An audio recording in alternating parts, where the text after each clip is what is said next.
Hi, welcome to Meta Minutes, your bite-sized pieces of the Metaverse. My name is Rene from Valorem Reply, and today we're going to talk about the real-world Metaverse. And for this, I'm honored to have a special expert guest today, Tory Smith. Hi, Tory, and welcome to the show. How are you today? I'm very well. Thank you so much for having me here. I'm super excited to be here. Awesome. Well, thanks for being with us.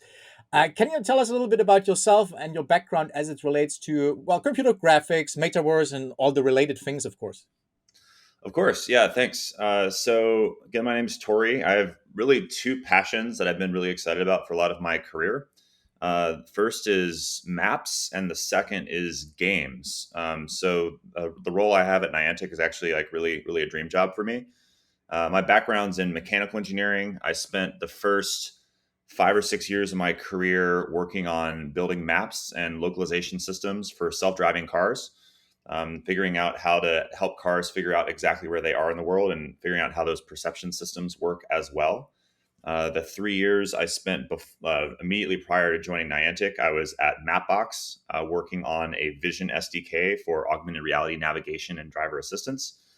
And then since the beginning of 2021, I've been the product manager at Niantic working on our visual positioning system, which just launched last month. All right. Well, that's exciting. And we're definitely going to talk about the VPS system. But let's start with a simple but also complex question because it's the metaverse, right? So, what is the metaverse for you and where do you see the potential? Great question. I think, unfortunately, the metaverse is it's a bit of a buzzword, and it's been described in a lot of ways. I think it's actually pretty short, which is nice. But I think the uh, my favorite definition I have come across is the metaverse is the internet in 3D, which is really, I think, a nice, pithy way of thinking about it. And this, I think, also captures the fact that the metaverse can be virtual reality, it can be augmented reality. But the real difference here is instead of experiencing the content through a web browser, you are experiencing it in a much more immersive way. And thinking about what that means for us at Niantic, we're focused on augmented reality.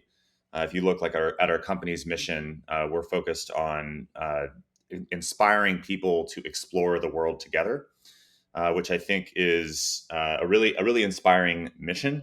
It also it's both a blessing and a curse because I do think augmented reality is a little bit more difficult than virtual reality because in augmented reality you don't have control over the outside world. You have to actually additively create experiences that live on top of the real world, and there's some parts of the real world that you can set expectations, but you can't control them the way you can in a virtual experience, in a virtual reality experience. Yep. And fully agree. I think like the most exciting part is really when we, for these metaverse experiences, when we connect the real world into our virtual or digital replica, if we make those bridges and connections, and like I said, augmented reality is one of those. And of course, like a lot of people, I'm getting a little bit philosophic, sorry folks, but a lot of people, when when they hear about the metaverse, or a lot of folks I talk to these days, that are very much say, no, that's not going to happen, and very much hesitant, always have this kind of perception in their mind about this are just pure virtual worlds, right? These are games and it's just Mhm. VR and all of this stuff. And when you start to talk and explain a little bit that it's much more, and the real value for me as well is when we connect the real world into the virtual world, then they realize, oh, actually, there's more potential to this, and no one wants to replace our beautiful real world with virtual worlds, right? Like we want to have an think about it more as an attachment or another mode to engage. But yes, I love what you guys are doing with the real world metaverse, and I keep on using the term too. So this is fantastic. Mhm. And Niantic has been working on geolocation based games for a very long time. And Mhm. like you said, recently opened up the API for third party developers with the Niantic Lightship platform. And so, can you tell us a bit about what it is and how can developers get started? Yeah, absolutely. So one thing that's very true with virtual reality, also augmented reality, is it's gated behind a lot of really tough foundational problems, regardless of what you're building. This is especially true in AR. So understanding things like depth and semantics and occlusion, which we sometimes just sort of package and call that contextual awareness. So, like understanding the shape of the space you are in, understanding things like physics, like if Yep. you are going to render objects, being able to know like where the walls are and how those objects should interact with the walls, the ceiling, the floor, other objects, or even virtual or animated like people or pets that are in the scene is really tough. There's also lots of problems around things like networking. If you want to build experiences for multiple players or have shared experiences, and then obviously what I'm or maybe obviously or not obviously what I'm most excited about is actual location based AR. So the ability to create experiences at real world locations that have uh, that actually it matters where the experience is happening. And this has a lot of potential for shared experiences because a lot of our existing games, especially if you think about things like Pokemon Go, are based around real world locations that are meaningful. So it creates a lot of opportunities for engagement and sharing those experiences with others, which is really fundamental to our mission here. So for us, the Lightship platform basically packages a lot of those fundamental technologies that make real world AR possible into a Unity SDK that allows developers to start building new AR experiences faster than ever before and just quickly takes you from your idea to being able to sandbox, prototype, iterate, and do that really quickly. And in terms of getting started, anyone can just get started for free on lightship.dev and just download what we call the ARDK, which is just our augmented reality developer kit, and start building immediately. And you should all do this. I can tell you, I did. I worked with the ARTK beginning last year or so when you got some early access program or so. I was lucky enough to get into that, and I was trying it out myself. Like with typical locations, I typically test for augmented reality or actually computer vision, right? Because what I was most interested about was the spatial reconstruction, the spatial mapping of the ARDK. How well can it perceive the real world just by Mm-hmm. using like a monocular RGB camera in the end on a mobile phone, right? Yep. And I did some experiments last year. For example, I compared it with the same scene where I used the HoloLens 5 years ago, and Mm-hmm. the spatial reconstruction, the spatial mapping, is on par with what we had with the HoloLens a few years ago. But the HoloLens has much more sensors. It has a depth camera, a time of flight camera, and so it Mm-hmm. has much more signals, much more data than just basically when I was using the ARTK, it was on a cheap Android phone with just one single RGB camera. And I get this kind of similar spatial mapping. So I could run, like you said, right? I could, for example, now I have the mapping of the real world. I can run physics with it. I can have virtual kind of objects like roll down a real world hill and that kind of stuff. And long story short, what I'm trying to say is ARTK is amazing and a very good piece here. And there's this new feature you mentioned, VPS. So let's talk about this a little bit more in detail because this is also very much exciting. Um, so let's talk about the geolocation and the visual positioning system, the VPS, which can enhance your geolocation with more precise location, right? Based on computer vision and image analysis in the end. And so how does it work and what's so unique about Niantic's approach here? Great question. So, if going back to that definition that I love of the metaverse for AR being the internet in 3D, effectively what VPS or the Lightship visual positioning system does is we're telling you instead of your web address for the for today's internet, we are telling you your exact physical address in the metaverse, and we're doing that to within a few centimeters. One caveat here, like yes, you can get your rough location with GPS. But one thing you cannot get with GPS today is the understanding of exactly what you are looking at in addition to where you are. So a term we'll sometimes use is 6 DOF or 6 degree of freedom. So we actually tell you your exact location in terms of X, Y, and Z, but also we describe the vector of where your eyeball is and what it is looking at, which Yep. is necessary if you are going to render things into the scene and have them show up and interact with the scene the way that a human is expecting to have that happen. One other really important concept for VPS is the concept of persistence.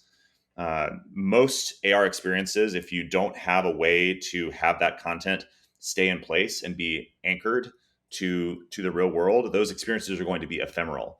So even if you have like a good understanding of depth and semantics, for example, like you start an experience in a park and you throw a bunch of like footballs or soccer balls into the park, and they bounce on the ground and they roll like they're supposed to, and then you turn off your device and go back, a few minutes later. None of that stuff is going to be there anymore because you're not storing a map of that place. What VPS allows you to do is it effectively, when you go to a location that is part of the map, every time you create an object or have an interaction, that interaction is actually anchored in place by your understanding of that environment.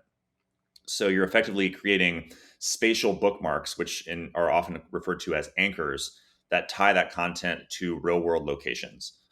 And that's really powerful because that not only allows you to have an experience that you can revisit at different times yourself, but it also means that you can share that experience with other people. So it allows different users and at different times to have that same experience. And specifically with VPS, there's a couple special ways that we do this at Niantic that make it especially powerful. So one of the most important differentiators we have is the fact that we're working with crowdsourced data. So one exciting thing for us is we already have probably the largest AR game ever created, which is Pokemon Go, and we've been crowdsourcing data with the Pokemon Go community for years. And this has given us this really rich corpus of user generated data, or UGC, from which we've been able to activate locations on VPS in places that are naturally already very popular for real world AR gameplay. And that the quantity of that data means that we're not only able to build very accurate maps, but we're also be able to build very fresh maps. Because these are a lot of folks that play this game every single day, which allows us to keep up with the real world. Like one of the challenges of map making that extends to all types of maps is map making is inherently Sisyphean. Like the job is never done. Even if we had a perfect map of the entire world today, it would already be out of date tomorrow. So this ecosystem that we have to create between folks that are making use of the map and then folks that are contributing back to the map is really critical. And the other nice thing that you actually just alluded to, uh, until quite recently, a lot of these technologies have also been gated behind very expensive hardware. And hardware is still a challenge for augmented reality. But one thing that's really exciting about just the current state of smartphones is that they're quite ubiquitous. So, like our system today no longer requires LiDAR for scanning the world or for using VPS, which means there are already billions of devices in users' hands that can take advantage of this right away. I guess one last thing to point out that's really helpful is as a developer using our VPS, you're not starting from scratch. You don't need to go out and map the whole world in order to build these experiences because we already have millions and millions of scans and some of the most popular AR gaming places in the world that are all part of one shared map. So basically you get access to the exact same mapped world that we have access to for our games, and you know that you're also benefiting from that ecosystem. So joining in that and basically being part of that flywheel where building more experiences draws more users, contributes more data back into that map is what makes this such a valuable platform to join. This is great. So I think you can also create your own VPS maps for locations that don't have a VPS map available yet from the crowdsourcing, right? So, for example, I found this Niantic Wayfarer app where I can use an iPhone to scan a certain location, and this will create my visual map basically from the surrounding, which I then can plug into the VPS system of Niantic. Yes, that's correct. Yeah. So one challenge about building for the real world metaverse is that you need to actually go to one of these locations in order to understand the experience and build it. So we realize it's not an ideal situation as a developer if you need to build your application and then drive or walk or take the bus to the nearest VPS activated location. So we've created sort of this ad hoc mapping system that can allow developers to, if I just wanted to turn around and build a map of my kitchen, I could do that and then build an experience in my kitchen and rapidly iterate on that just from my desk instead of needing to travel every time I want to see something. So that was one of the really important first features that we built for our public beta. Makes a lot of sense, and I love the kind of developer thinking, right? Like to make the workflow a little bit easier, because it's always so time consuming, especially if you're building AR apps, right? Just the Mhm. deployment and all testing, it takes so much time. But yeah, great stuff. Hey Tori, thank you so much for all these insights. We're unfortunately already at the end of the show. We could talk for many more hours, and I'm super excited and stoked about what you're developing over there. Again, thank you so much for joining us today and sharing your insights. Very much appreciated. Yeah, absolutely. Thank you so much for having me. Well, and thanks everyone for joining us for yet another episodes of Meta Minutes, your bite-sized pieces of the Metaverse. Watch our blog and follow our social media channels to hear all about the next episodes. And of course, subscribe to our channel. And you can all watch the previous episodes on our website, of course. Well, until then, take care and see you soon in the Metaverse.